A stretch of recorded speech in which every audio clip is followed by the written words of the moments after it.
Welcome to the April 2021 Community IT Innovators webinar. Thank you for joining us for today's webinar, Cybersecurity Readiness for Nonprofits.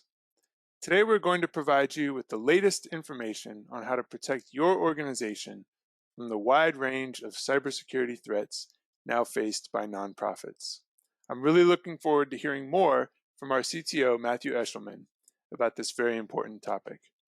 My name is Johan Hammerstrom. I'm the CEO of Community IT and the moderator for our webinar series.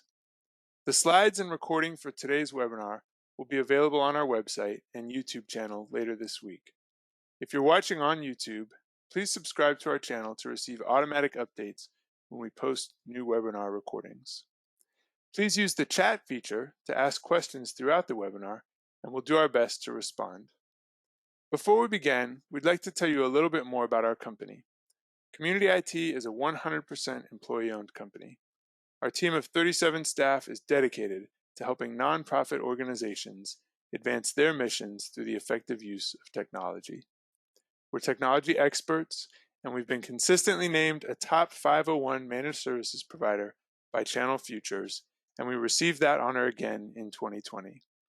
And now, I'll hand things over to our CTO, Matthew Eshleman. How are you doing? Hey, I'm great. Thanks, Johan, for the introduction. It's always love to hear that intro, that 100% employee-owned company. It's great to work with so many great employee owners at Community IT. And of course, we get to work with so many wonderful nonprofit organizations, and I've gotten to do that for quite a long time. So I'm happy to be here today to talk about the Cybersecurity Playbook for nonprofits, and get to join you this month. It was last year in February to talk about the Cybersecurity Incident Report, and look forward to seeing how those results from the incident report have now made it into the playbook in terms of recommendations. So let's go ahead and get started. You should have all gotten a link to go ahead and download the Cybersecurity Readiness for Nonprofits playbook from our website. I think you may have to jump through another form capture, but go ahead and encourage you to download that. That did go out earlier today. If you've already had a chance to read it and to take notes, that's great. I'd encourage you, as Johan said, to go ahead and just chat them in. We do have some time for Q&A at the end, but also if there's anything that strikes you during the webinar or during one of my slides, I'd really invite that conversation. So Johan will be managing that back channel, and we'll have some time for conversation at the end as well. So to talk a little bit about our agenda, start with a little bit of background about the cybersecurity landscape that we find ourselves in now. I think it's good to level set the operating environment that we find ourselves in. We'll talk really briefly about educational technology. This cybersecurity playbook is really focused on kind of regular organizations and the challenges that they face. We think EdTech is a little bit unique in that regard, so talk briefly about that topic. Again, if you have questions, please feel free to chat them in, and then really spend the bulk of our time diving into the actual playbook itself and the recommendations that we've made there in the three different categories, which we've framed out as being foundational cybersecurity controls, those that we've deemed as proactive, and those that we've talked about as being optimized. And then finally, I think it's really important that we spend some time talking about how we can take these recommendations and move them into action. There's a ton of other cybersecurity playbooks out there. There's lots of other resources that are available. I'm really glad that you've chosen to spend some time here with me going over what we see as being appropriate for nonprofit organizations. But I think all the recommendations and all the playbooks in the world don't really make much good if we're just going to kind of read them and acknowledge them, maybe put a plan and put it on the shelf. So I think it's important that as part of the playbook, we have some time to map out how we're going to take action and implement some of the recommendations here. So let's go ahead and get started with some background information. So here we have some graphics that is from the FBI's IC3 complaint statistics. So this is representative of the data from the last 5 years. So again, if you may have been involved in some sort of like a cybercrime activity, you may have reported that to the FBI. They compile all that data and then generate a report. And so we can see here pretty clearly that in the last 5 years, the number of complaints has steadily increased, and then along with the amount of financial damages that have been caused by cybersecurity incidents. So again, over $13 billion in total losses, and that's direct financial loss, has been reported and investigated by the FBI. And so we can see that in 2020, that number is over $4 billion. So clearly, cyber security and issues represents a real and significant financial impact to organizations and people. And it's important that we as organizations are taking steps to secure the data that we have access to. So before we get too far into that, I did want to get a sense of the folks that are here today. And one of that is just getting some questions. So again, question here, want to see how many folks attending the webinar today have gotten some IT policies at your organization. So again, you can just chat that out. So does your organization have a comprehensive set of IT policies? It could be yes, no, maybe just acceptable use in the employee handbook. So go ahead and chat that out. We'll leave that open for a second or two here as we get a sense for where the audience is today.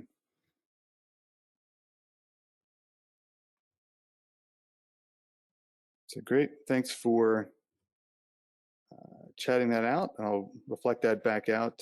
So we can see that most folks attending today are in that category where they do have some IT, maybe compliance policy language just in their IT handbook, within the smallest percentage saying, yes, we've got a set of comprehensive policies. So again, I think there'll be something here for everybody, for organizations that are just getting started and maybe need to work on some foundational security controls, to those organizations that maybe have done some of the policy work already and then are ready to move on to implementing some more sophisticated or complex controls to help improve the security at their organization. And then since I got you here, I will do one more slide, which is how many organizations have implemented multi-factor authentication. So you'll see some choices there in terms of, yes, you've implemented it for all staff, for some staff, just the admins, or not at all. So again, multi-factor authentication, we'll talk about it later, combines something that you know, which is your password, and then something that you have, which is often a physical, like an authenticator device. Most often that's going to be an app on your phone, but it could also be a physical token for certain cases. So again, curious to see where folks are at in terms of the implementation of multi-factor authentication.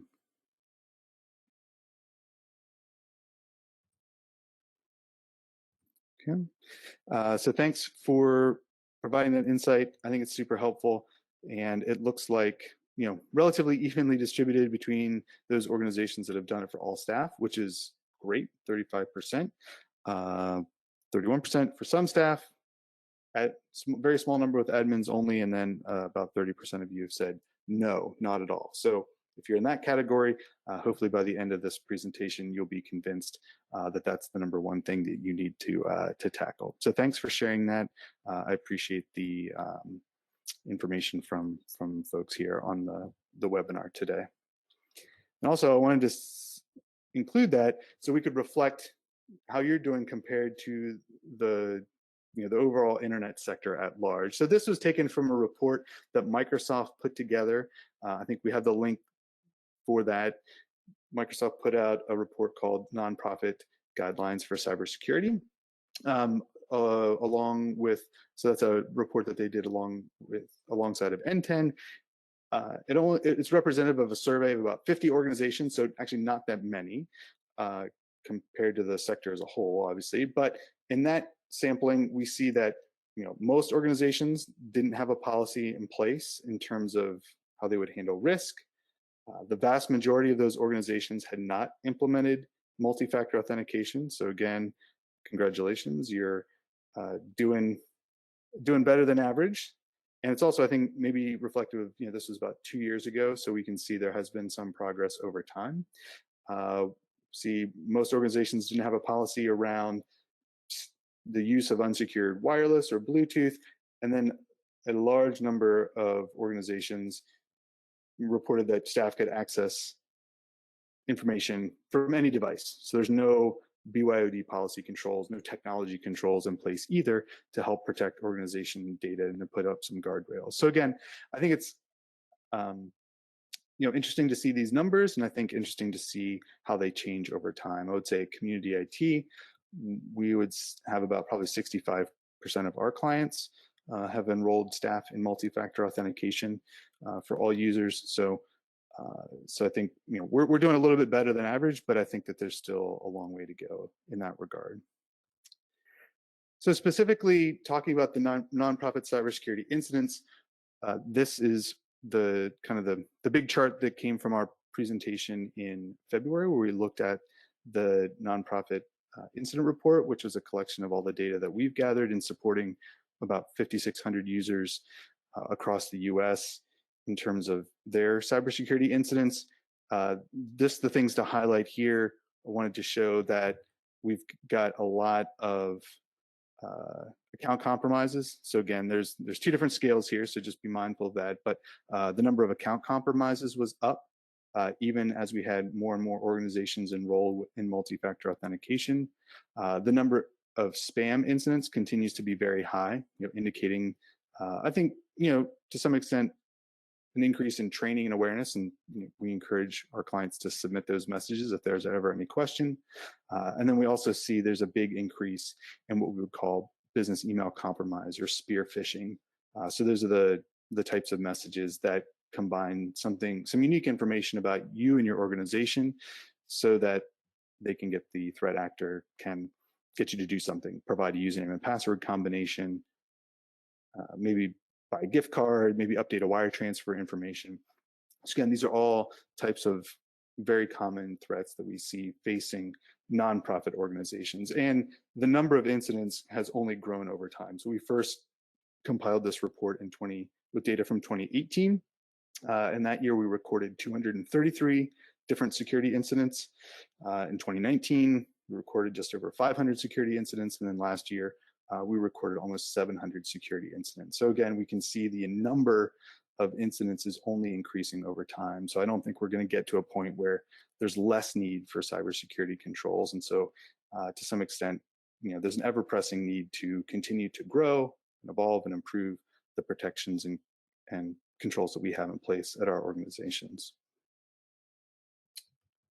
So taking a little bit of just a note to talk about cybersecurity for EdTech, I would say that in general, some of the same principles apply. And again, we typically think of EdTech in a couple of different categories. We have administrative staff, we have teachers, and we have students. All the data needs to be protected. There do tend to be some unique operating environment or operating challenges in supporting particularly student access to information. With COVID and so many organizations going virtual, throwing so much online technology at students with so many different passwords to manage and access,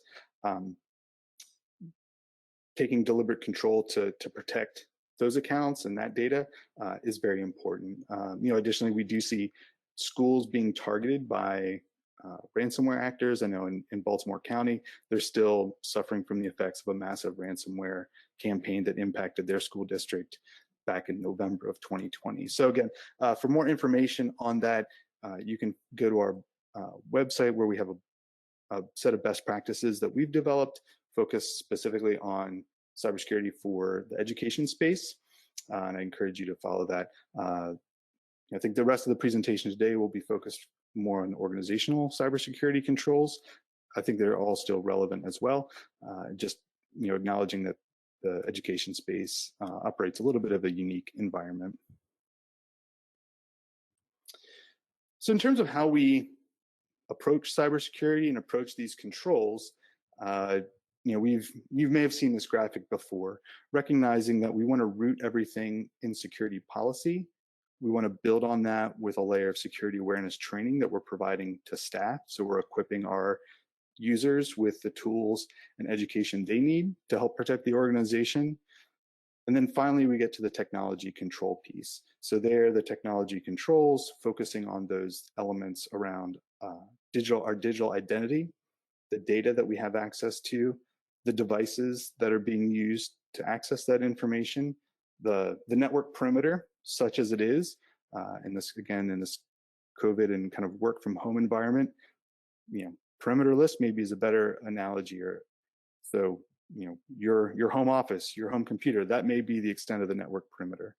And then also, the access of websites, both the website of your organization and the website of your the web properties of your organization, and how you are getting to the internet yourself as a consumer of technology. And then layered on top of that is this idea that there are new and I think pretty cool elements of technology that really incorporate some AI and some machine learning techniques to help improve the security, to provide better technology solutions to help secure organizations. And as we look at how, moving from how we look about security into our assessments for those 8 different areas, representing those controls in some sort of a maturity model, we've broken them up into just these 3 categories of foundational, optimized, and proactive. You could argue that there could be a lot of gradations in there, but again, I think it's important that you have a sense of kind of walk before you can run. Maybe is the analogy here is that spending a lot of money on like very high-end security tools, you may get some benefit out of that, but if you haven't been able to implement the foundational controls, then there's still going to be significant gaps in what your organization is exposed to. So again, I find this helpful to look at these controls through these different lenses. Again, it's not an all or nothing approach. You may choose or be able to implement some things in the proactive level along with foundational or optimized. You don't have to have, this is not Maslow's hierarchy of needs where you have to have everything satisfied before you can go on to the next level. But understanding if you're choosing to make some investments, I would definitely recommend starting with the foundational layer to make sure that you've got those key elements in place. Also in the report, I did want to highlight that I included some budget numbers to help provide some context to the recommendations that they're making. So they are ballpark costs, I would say, based on an organization size of about 25 users. So again, the dollar cost that you'll see in the report itself are good estimates, good budgeting estimates that would include the cost both of the technology, if there's technology solutions, or people cost in terms of either external consulting from us or even from costs from your own organization in terms of time, energy, focus to get some of these things implemented. So again, ranging from low cost solutions, maybe free to $2,000 a year, all the way up to solutions that may be more than $15,000 a year to implement. So again, in the cybersecurity world, there can be a whole range of costs whenever we look at the options available to us. So in the playbook itself, there is some budgetary guidelines that you can use to get a sense of how much a particular solution may cost to get implemented. So with that being said, let's go ahead and jump into some of the key foundational controls. And you can see here that we do start with policy. So tying back to that first question I asked, how many people had IT acceptable use policy? I think we were about maybe about 50% had some elements of that in their employee handbook. That's great. I would say start there. It probably needs to get built out a little bit. And then in addition to what would be a general IT acceptable use policy governing, what you can and cannot do with an organization's computer or IT systems. I think it's also important to include elements of data privacy.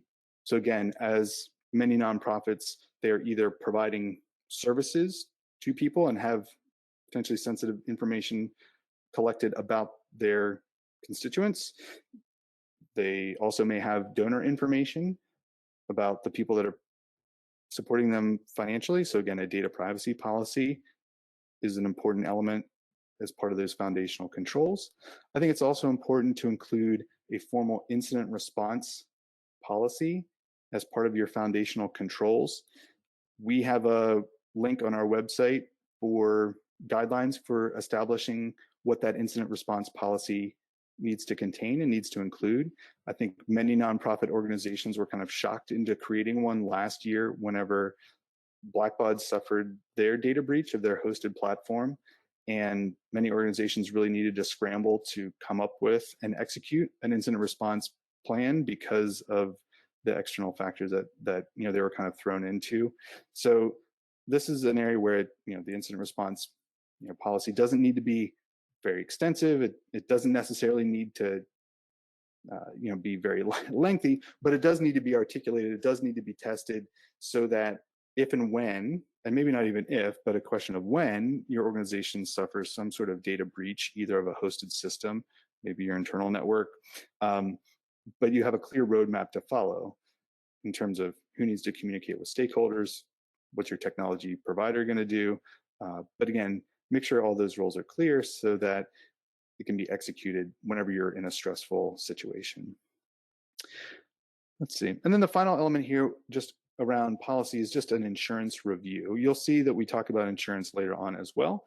But again, I think it's important to understand what's included in your current policies. Insurance policies. I would also highlight that I worked with TechSoup to develop a cyber liability insurance course that you're able to access there.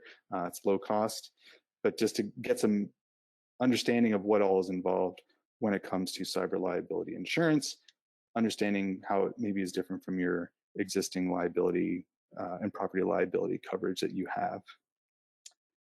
Moving into controls around security awareness, again, at the foundational level, you may be able to take advantage of free or very low cost staff trainings. Again, through TechSoup, there's a free 101 and 201 cybersecurity course that's available as part of their partnership and grant with Microsoft that I developed. And then this year, I also did cybersecurity training as part of our monthly webinar series. That's available free on YouTube. So again, that's great to get started in terms of just providing some basic education to staff. Because as I said, I think you can invest a lot of money in expensive technology controls, but if your users are just going to click on links and open stuff and use technology poorly, they're going to subvert all those technology controls. And so it's important to focus on staff education and training and enlist them as allies in your goal to protect the organization's data. Moving into some of the foundational technology controls, I think this list seems to get longer and longer over time in terms of the number of things that I think are key that every organization needs to have in place. And that really does start with multi-factor authentication. I think we see that the threats and the attacks on online identities is the biggest risk that's facing organizations. And so, judging by all the logs that we look at, there are just kind of ongoing, persistent brute force attacks going on against any system that you can log into online. And so protecting that digital identity is just absolutely critical for protecting an organization's data. So again, turning on multi-factor authentication involves something which is your password, and then something you have, which is an app on your phone in most cases. And again, these controls are often free to implement. It takes a little bit of staff training. My sense, after having done quite a few of these, is that in general, staff are really good and comfortable in signing up for these services with a little bit of training and help. And so it's not that big of a time investment for an organization to make this transition. The technology is available and it's really easy to use and adopt.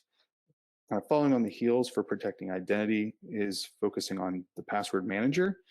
You've heard me talk in other sessions. My message is you basically need two passwords. You need the password to your computer, you need the password to your password manager. Everything else should be automatically generated and stored within the password manager so that you're choosing, new, complex, unique passwords for every different system that you're logging into. I have access to hundreds and hundreds of systems. I want them all to be very secured through passwords that I can't remember. So that every time I'm using a new system, I'm generating a unique password, and if that system ever gets compromised, then it's not going to lead to an exploit of other systems that I have access to. So again, password manager is a really key element of those foundational cybersecurity controls. There's a number of them out there. I use LastPass. I know Dashlane is available on TechSoup for a bit of a discount. There's 1Password. There's a lot of different tools out there that can help make managing passwords a lot easier. Backups are also on our list of foundational controls. I think it's also important that we acknowledge that as data has gone to the cloud, many of us think it's out of sight, out of mind, and the provider is going to back it up for us. And that's not necessarily true.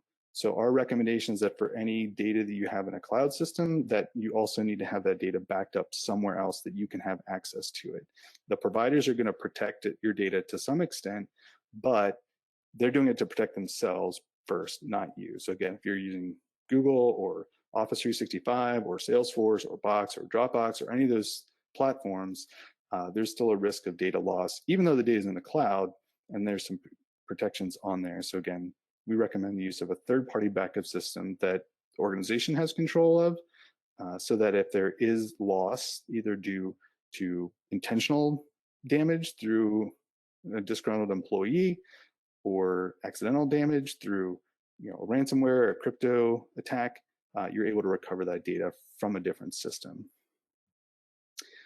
Moving along, it's important for, again, these may seem like basics, but making sure your operating system is up to date and making sure your third-party applications are up to date as well. So again, Microsoft has really forced this issue in terms of making updates a lot harder to ignore with Windows 10, but it's also in response to the very real security risks that exist with running out-of-date operating systems and out-of-date applications. We also see antivirus listed here. That's considered a core control. It's not 100% effective. We do see still quite a few, kind of malware style attacks. It's, I think, less than it has been over time. So I think we're in a lull in terms of kind of traditional malware that antivirus can protect against. It's still an important piece to have deployed across your systems. And I think it's important to be able to have it not only deployed, but also verified. So again, we deploy antivirus. We spend a lot of time and energy making sure that the system's up to date, it's active, it's getting the most recent definitions, because if it's just deployed but not up to date, then it's not providing as much protection as it can. And then the next two controls here we see really focus on email, protecting against email-based threats. From the graph before, we see that spam messages and business email compromise messages are kind of the top two threats that we see coming into our help desk. And I think spam, mostly annoying, but potentially has some malicious elements into it in terms of maybe malicious attachments. I think the real threat that causes real damage is around business email compromise protection, or business email compromise, or also potentially known as spear phishing, where messages will try to get you to take some action. So again, there may not be anything explicitly malicious in the message. There may just be a link to a website.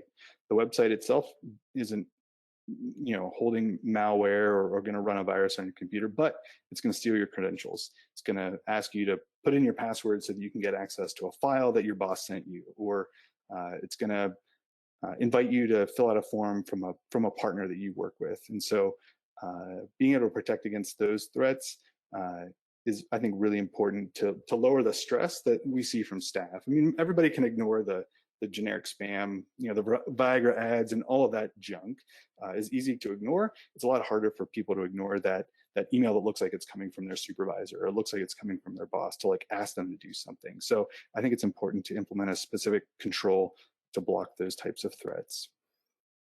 And then finally, I wanted to highlight website protection. And so this would be for your organization's website properties. I must say I was surprised by the number of folks in the survey for the webinar who said, when we asked, hey, have you experienced any cybersecurity incidents? How many people had said, oh yeah, our website was compromised? I would say there was maybe 10 or 15 respondents saying, yeah, our website was hacked. And so again, I think that just shows the need to have protections in. Just because you've got your website hosted with a vendor doesn't mean that the website itself is being updated or it's being protected against these kind of ongoing malicious attacks. So implementing some basic security controls around your website to make sure that if you're using a popular CMS like WordPress, that the plugins are being updated, the system itself is being updated, potentially adding in some additional web controls through vendors like Cloudflare, who can help filter some traffic and provide an additional layer of protection is an important foundational piece. So again, I think there's a lot of stuff in here, and I feel like I've moved more and more technology controls into foundational over time because I think we've really seen the impact that they can have to an organization if they're not there. So now we get to move into a little bit of what I would consider maybe more of the proactive section. So again, if you're with me so far and you said, "Hey, great, I'm done. I checked all those things off the box. That's great. I'm really glad to hear it." So now we'll talk about some of the controls that I think are important to focus on once you get the basics done. And so that would be on the policy side, and maybe organizational assessment side would be the risk assessment piece. So again, if you've got all the foundational controls underway, that's great. It's probably a good opportunity to take a look at to take a more formal look at the risk that you face as an organization. Maybe look at the types of adversaries your organization has, if any, the type of risk you face from the partners that you use. Just go through your systems to identify what may be at risk, what the impact could be, so that you can make an informed decision around which technology investments to make to protect those systems.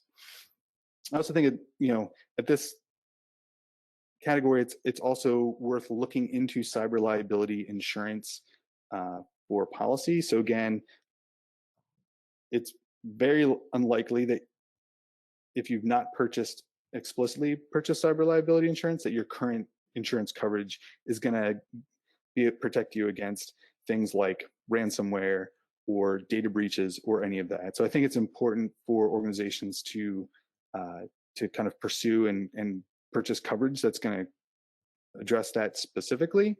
And I would say this is an area where we're also seeing a lot of change. When I first started talking about cyber liability insurance, it was a very basic application. Basically, didn't matter what you put into it, but you could get coverage. Now that's really changed here, just even this year, where the applications have gotten a lot longer, and it seems like the choices that people are, or how you are able to respond. So again, have you implemented multi-factor authentication? Do you have a incident response plan? Do you have data encryption in place? Those all have a meaningful impact in terms of if you'll get a policy or how much it'll cost. And so, I would say guidance that I was giving a year or so ago, which was like, hey, it doesn't matter what you answer, like they're just writing policies, I think is starting to shift. And so, as we saw from the very early slides, the amount of cybercrime that is occurring with real financial impact continues to go up. And so the cyber, the cost to insure all of those losses is going to go up as well. So I think organizations are going to need to actually be compelled to make some of those changes because the insurance coverage is going to demand it. So again, I think be curious to hear from folks if that's been their experience as well in terms of having maybe a more difficult time with their cyber liability insurance renewals or just even purchasing insurance in the first place. And then the final note we have here in the policy section is really around BYOD. So again, I think nonprofit organizations have really enjoyed a flexibility with access to information, and we've treated it as a benefit. Hey, it's great, I can access my organizational email from my personal computer. There's not all these hoops that we have to jump through, but information is open and accessible. I think that's also going to start to become an issue as well, as the risk of that approach becomes more aware. Again, as more and more data gets moved into the cloud, it's easier to access. We don't have this walled garden of you're in the office on a work computer, that's the only way you can access the data. Now we're shifting to, oh, you're working from home, you're working from the coffee shop, you can access all the organizational information. What happens, whenever you offboard an employee, all their data, all your organization data is synced to their personal computer. What remediation do you have to protect that, to retract that data, to make sure that it doesn't leave? So again, that starts with policy. To govern that, write down, are folks allowed to use personal devices to access information? If they do, are you providing a stipend for that? There's a lot of elements that can go into the BYOD policy, and I think it's an important step to take. I think most organizations up until this point have really been, again, out of sight, out of mind. It hasn't been addressed, and I think that that's starting to change.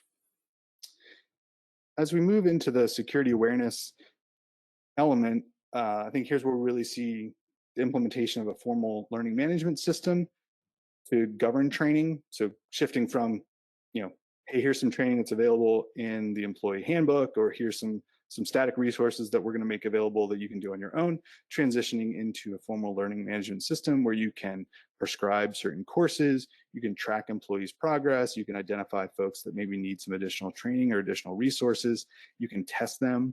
We use NOBA for security awareness training. It also does test phishing, which is really great. So we can test, we test our staff, who's clicking on these phishing messages that are getting through. What does it look like? The same thing happens for organizations, and we see really dramatic improvements. Again, we'll do test phishing, we'll provide some training, and we can really see the rate where staff are clicking on emails that they shouldn't really drops significantly. So, and we're also seeing that these learning management tools, like Know4, are really expanding their use and adoption. So again, they are providing cybersecurity training first and foremost, but then they've also added in elements of, how to handle personally identifiable information. There's some GDPR training elements that are included in the platform that we have access to. There's HIPAA compliance training that gets included. It's available in multiple languages. So again, it's a really broad platform that I think more and more organizations are able to use and to plug in to provide meaningful training resources to their staff to just raise the level of their education and awareness. The list of proactive controls here, I think in the technology side, again, is still long. So there's lots of things to do here as well. So specifically, single sign-on. So again, a password manager, and this may get in a little bit of the technical weeds. So a password manager, you're copying and pasting a username and a different password into every single site that you're accessing. Single sign-on basic combines all of that and allows you to use one identity to access multiple systems. So it uses some technologies called SAML or OAuth as a way to provide that authentication. The benefit there is that if you are able to integrate your organization's systems that you use for productivity into a single sign-on, you're able to easily offboard people. So again, many organizations, you've got 10, 15, 20 different cloud systems that you're providing access to people to. So whenever you offboard somebody, you also have to take access away from 20 different systems and have to remember to do it. With single sign-on, you have a single egress point into your network. And so you can just deactivate their work identity, and then all the access to those other systems goes away as well. So again, super helpful technology as a way to provide better auditing and accountability for access to corporate systems. Also wanted to raise in here, some different data management or data governance controls. Microsoft would call that DLP. So if you're in Office 365, there's a really rich set of data loss prevention modules that are available within the SharePoint platform that can help you identify and block or take action on locations where you may have sensitive data, like Social Security numbers, like credit card numbers. If you are an organization that has to deal with HIPAA compliance, there's a HIPAA-focused security controls that are available through the DLP engine. So again, formalizing some of those compliance requirements and then using the technology controls to help support that. I've included BIOS and driver updates as a proactive control. That also may seem like a throwback, but it's interesting. I was reading a note from Brett Arsenault, who's the CISO for Microsoft. They just put out a survey that said over 80% of organizations have experienced firmware-based attacks in the last 2 years, and identifying device firmware as an area that's really being exploited. So firmware, again, is kind of the underlying system that helps a computer operate.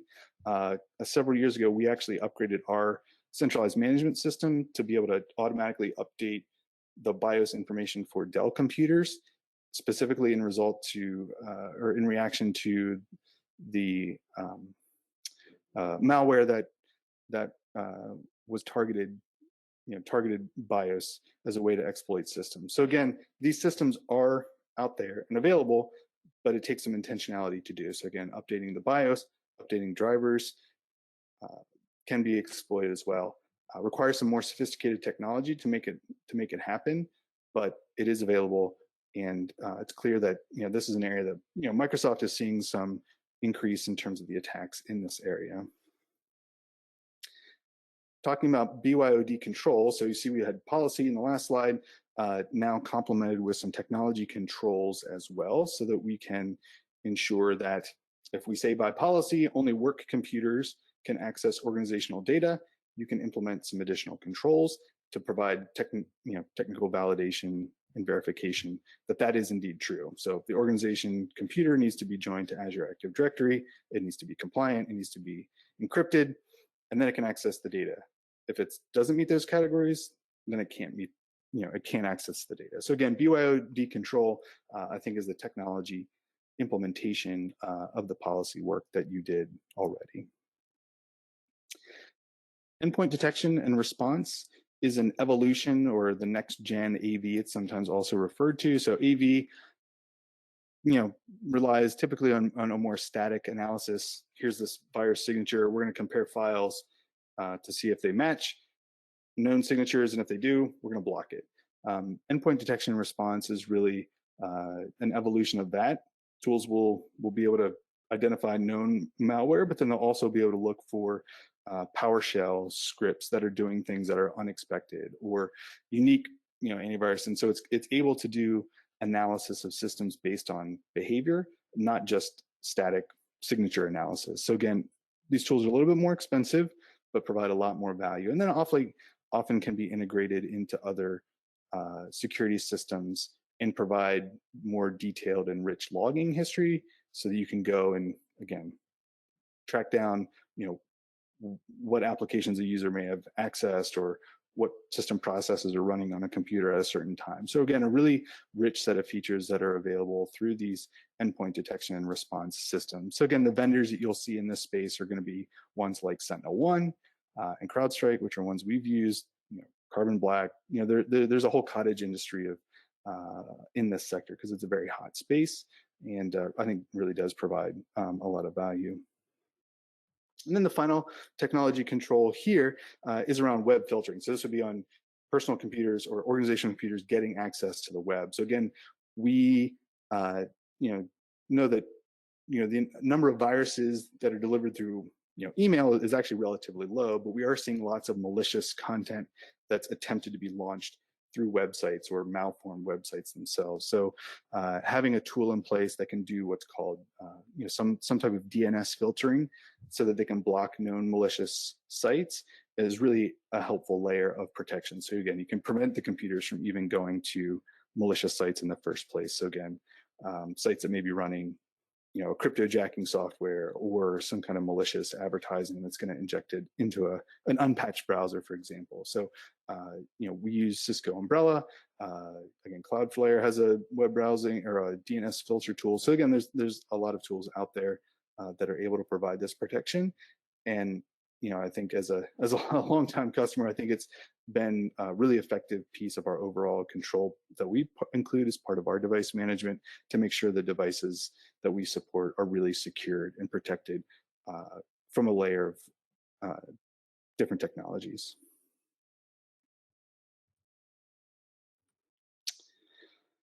So we move into the optimized section, maybe fewer controls here, but maybe no less more, I think, sophisticated. So again, I think by this point, an organization is probably ready for a formal business continuity plan.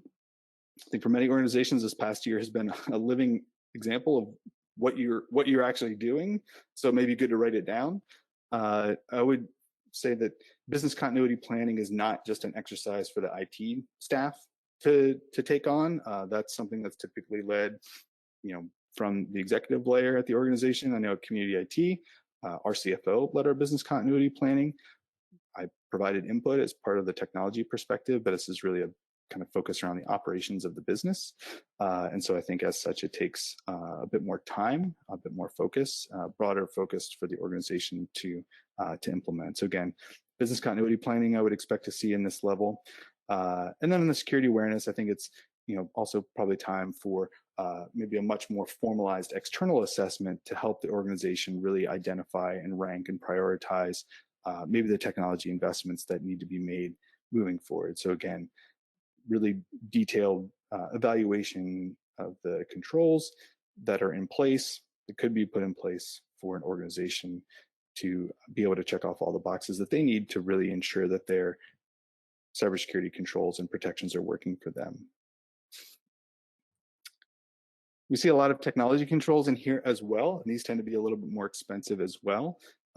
We've got the concept of device trust or maybe zero trust. There's a lot of different ways that this gets talked about. I think from most of us are familiar with the model of you want to access Office 365, you open up your web browser, you go to Office 365, you get access, you put in your username and password, no problem. Device trust or kind of zero trust would turn that on its head a little bit. So instead of any website being accessible from anywhere, from any device, access is only granted to trusted devices with known identities that have compliant software on their computers. So again, there's a lot more control that gets exerted over access to systems. It really reduces the surface area of your attack. So it's kind of jargony, but again, it's a much more focused way to provide access. So I think from the cyber ops side, the incident hunting side, one of the challenges that we face with working from home is now we're seeing IP address connections come from all over the place. Whereas before we could clearly say, oh, this person's working in the office, great. That's a known good connection. Now people are working all over the place. They're using VPN connections. And so it's much, much harder to troubleshoot and to identify potentially malicious connections. And it's also a lot more difficult to kind of secure because we're not able to say, hey, we're only going to allow access from X, Y, or Z location. Now it needs to be a lot more broad in terms of the access, so how access is given. So if you can kind of flip that on its head and say, we're only going to allow access to our systems from trusted devices, then you really narrow your surface area.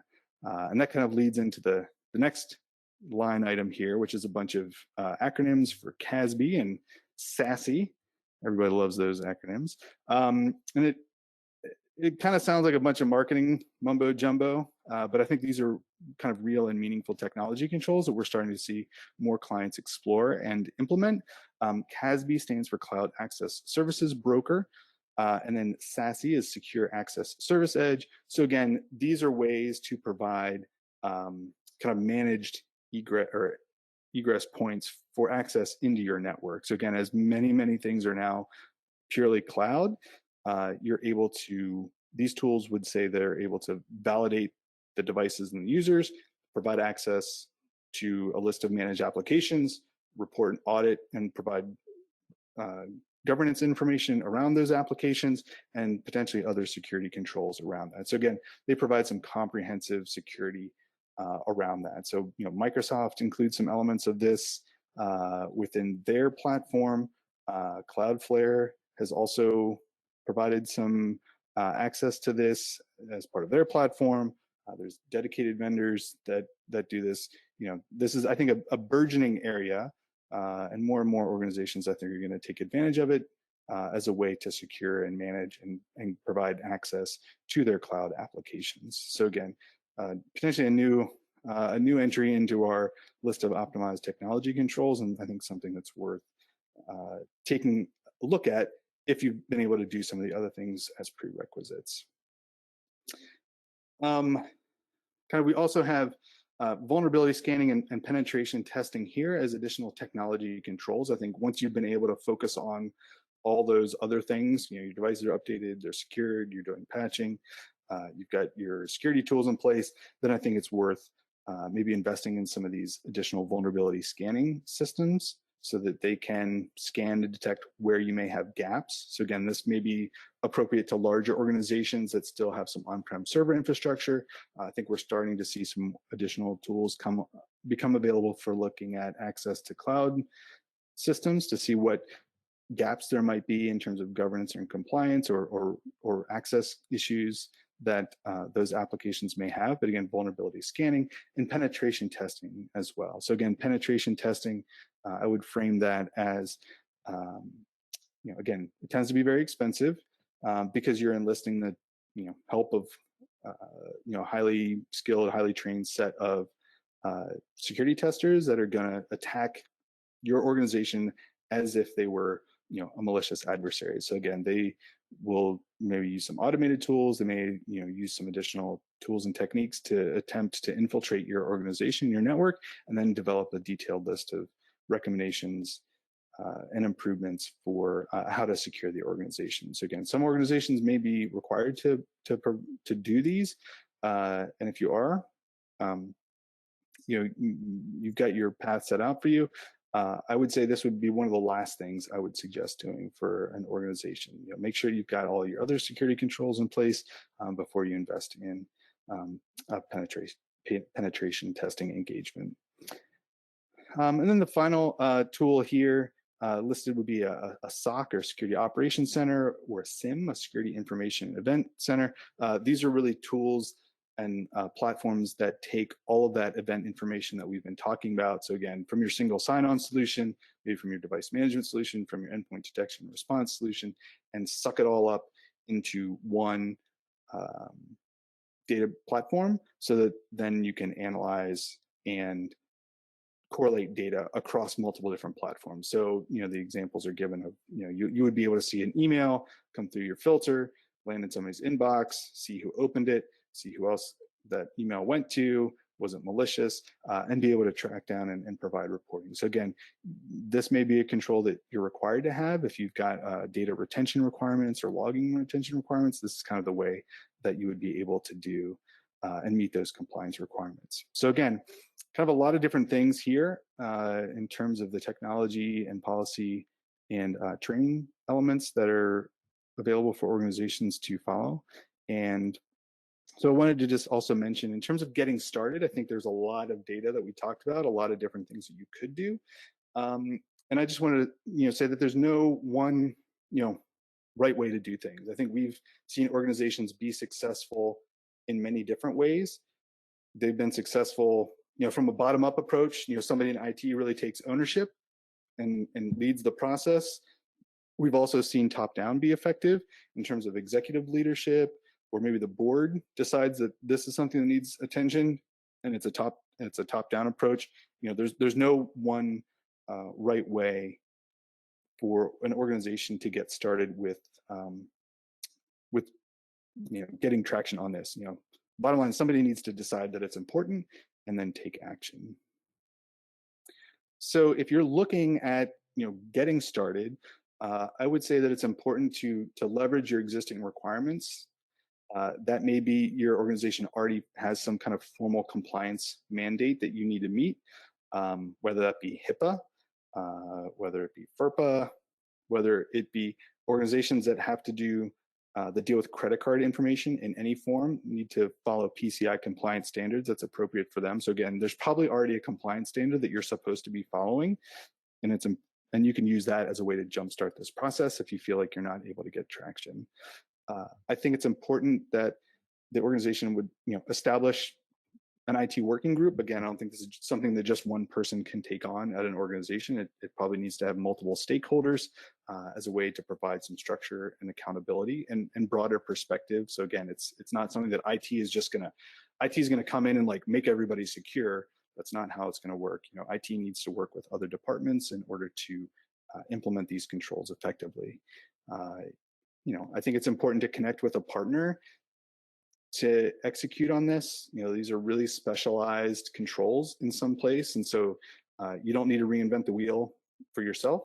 There's lots of skilled and talented partners that are out there that will help you navigate this and provide some tailored consulting and solutions that'll work for you so that you can leverage their experience and not need to try to build it all up in yourself. So again, you can find a partner that's going to be a good, I think, a good companion and a good partner, not somebody that's just going to drop in some solutions and then walk away. So I think it's important that there's education, engagement, awareness, so that you understand what's being recommended, what's being implemented, and then how it's being carried out.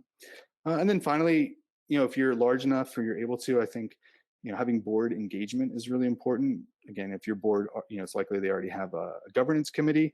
This is something that may fall under their purview. So again, engaging with the board and some way to connect up to the ladder to make these meaningful changes, I think is really important. So I would encourage that. And we're running out of time. I did want to highlight here, I'm happy to have a conversation. If you have questions, you can drop an email to cybersecurity@communityit.com. You could also book some time with me directly. That's my meeting link. And I don't know, Johan, you want to put that in the chat? That's great. I'm happy to have a conversation and answer questions that you may have about how you can get started with cybersecurity at your organization. And I'll actually be back next month, along with our colleague Peter Mears at Build Consulting, to talk about cybersecurity specifically and about budgeting for that. So we'll probably take some of this information and talk a little bit about putting this all into action in terms of the budget and budget development for this. Johan, were there any comments or questions that I didn't get to or required a little bit of follow-up? I don't think so. It was very thorough. Thank you, Matt. I always enjoy these webinars. I'm constantly learning about cybersecurity. It's something I'm interested in, but also is vital for us as a managed services provider. And these are always really very helpful and informative. There are a few questions I was able to answer along the way, and no outstanding questions at this time, but I would encourage everyone to take advantage of Matt's offer to meet up, and you can schedule time with him. You can reach out to us through cybersecurity@communityit.com, and if you had a security question that you weren't ready to ask it, that's fine. We are here. So thank you everyone for joining us today. Thank you again, Matt, for your time and for all the great information you shared with us. And we look forward to seeing everybody next month. All right, great. All right. Thanks so much. Take care. Thanks so much for attending. Community IT does these free webinars for our community, and we love sharing our knowledge and experience. If you have more questions or having trouble with your IT at your nonprofit, please get in touch with us on our website, www.communityit.com, so we can start a conversation or schedule an assessment. Downloading any of our free resources there will get you signed up for our webinar reminders. And you could attend our next webinar in real time and ask our experts your own questions. Never miss a new video by subscribing here on YouTube.